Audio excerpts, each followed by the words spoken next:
बहुत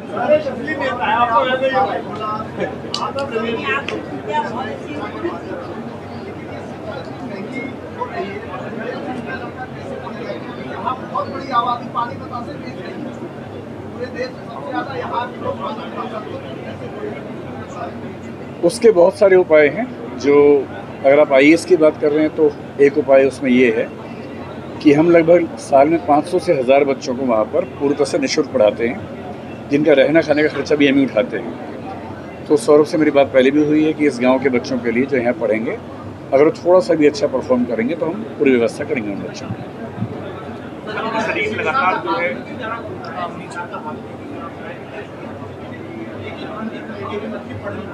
शिक्षा जो किताबें हैं वो महंगी होती चली जा रही है। स्कूलों में पठन पाठन हाई लेवल तो हो गया है, लेकिन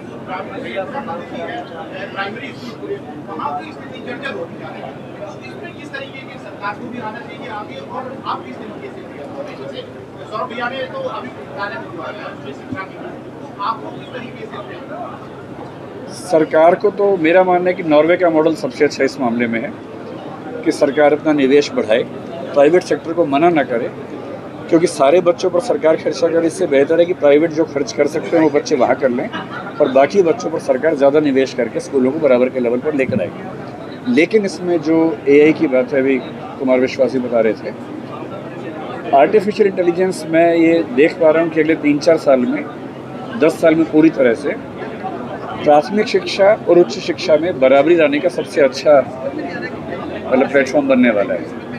अभी हम उसको लेके डरें या संदेह की स्थिति में हों, विस्मय की स्थिति में हों, पर जो चीज़ शिक्षा को सबसे गरीब बच्चे, सबसे अमीर बच्चे के लिए बराबर करेगी अगले कुछ सालों में, वो एआई है।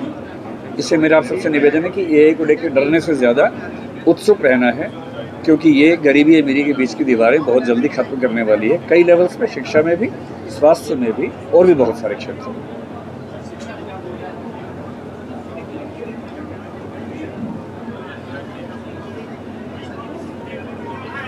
शिक्षा का अधिकार जो आप 2000 में कह रहे हो, 2000 में आया नहीं था। क्या होता है कि संविधान में संशोधन करना पहला हिस्सा था।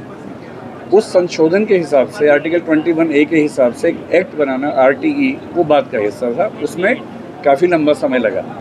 फिर RTE में भी 6 साल से 14 साल के बच्चों के लिए प्रावधान है, भी उससे छोटे बच्चों के प्रावधान नहीं हो पाया था।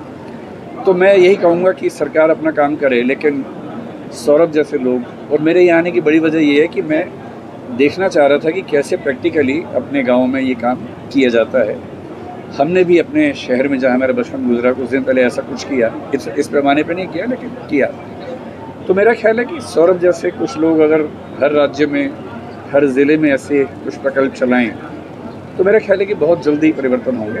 आज मैं, अभी समय कम है, जब वहाँ बात होगी 1-2 केस स्टडीज़ का जिक्र करूँगा कि कैसे ऐसी छोटी सी क्रांति दूरगामी प्रभाव पैदा करती है अगले 10-20 साल में।